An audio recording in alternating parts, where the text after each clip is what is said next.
From September, learning a foreign language will be compulsory for children from the age of 7, but the Confederation of British Industry says that schools should look beyond the popular choices of French and Spanish. A survey of employers found that while European languages were the most in demand, more and more businesses now need workers who can speak Arabic and Mandarin. So we're asking, should more pupils be encouraged to learn those languages, and how practical would that be for schools? We're joined now by Catherine Cheetah, who teaches foreign languages, and James Wood, a Mandarin speaker whose language skills have been essential in his career. Welcome to you both. Catherine, it's going to be quite tricky, isn't it, finding teachers, pupils who are able to grasp the concepts of Mandarin at the age of 7, or am I just being naive? No, I think that children can grasp a foreign language quite easily, but I do think you're right about the skills of the teachers required. It may be that primary school isn't necessarily the right place to put in languages such as Mandarin and Arabic. And I think that the CBI report is saying that we must still retain our interest in European languages, particularly in French, German and Spanish. But my concern about bringing in additional languages like Arabic and Mandarin is that we do need to have clear pathways through for our learners.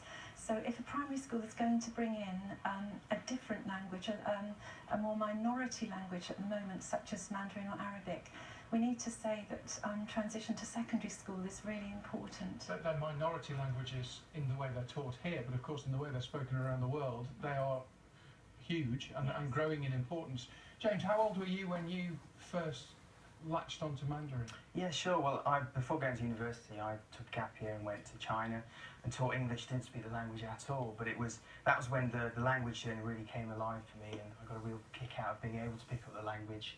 From there, I went on to university, studied at the University of Sheffield, and that was an intensive Mandarin course, and we studied over in China. Were you someone who picked up languages naturally? Not at all, and I think that's obviously quite encouraging as well, that there are more trends, that there's more opportunities for people with language skills. It was really, as I say, when I went over to China, got a big kick out of learning the language. I think that the difficulty is, obviously, in the classroom setting, it is quite difficult to recreate that excitement and adventure of being somewhere new, and a fantastic journey of being in China. But that's, as I say, what really solidified it for me and spurred me on to get the fluency that I have in Mandarin. Often, Catherine, people, and I'm one of these people, I can barely speak my second language, speak it okay, but not great. But people think, okay, if I don't learn, if I'm not good at learning a language, full stop, regardless be it French, Spanish, or considered more easy, they shy away from languages generally. So surely if you kind of ingrain that learning of a new language when you're very young, it helps pick up other languages, doesn't it? Absolutely right, and I think that we have to stop apologising for what we perceive to be our poor ability to speak other languages, and we have to just be confident about it. I teach French in 2 primary schools, but in those schools we've adopted a scheme that was set up in Redbridge in London, which is Language of the Month. So each month we take the morning and the afternoon register in a particular language.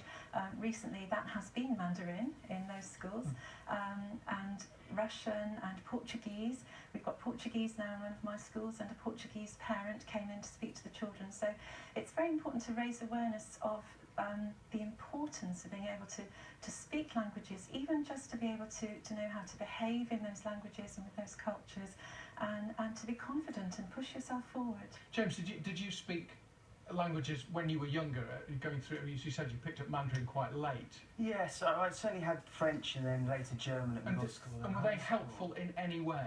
I think that it was, in terms of developing that mindset of learning languages.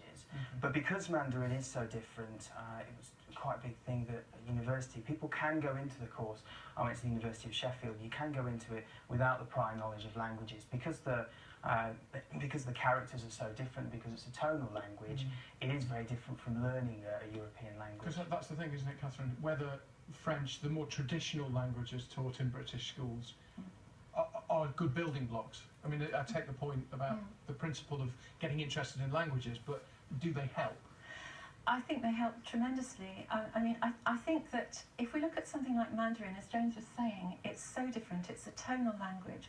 If we were really serious about bringing Mandarin in from an early age, we would have to establish that there were continuous pathways for learning. That's my concern. But I think my experience is very similar to that of James. I learnt French, German and Latin at school, and I had the possibility of picking up later on Russian or Mandarin, and I indeed had friends who went on to study Mandarin. It's just a question of sorting out some kind of strategy. At the moment, most of our primary teachers who can teach a language have knowledge of French, German or Spanish or Italian. Yeah, so the more traditional languages. Yes. It's really interesting. We'd be interested to hear what people at home think as well, but their own experiences, because I know you're going to come back later. That's Catherine Cheetah and James Kent. Thank you both for now. Thank you. It is 16 minutes past 7. You're watching Breakfast from BBC News. Here are the main stories. The UK's leading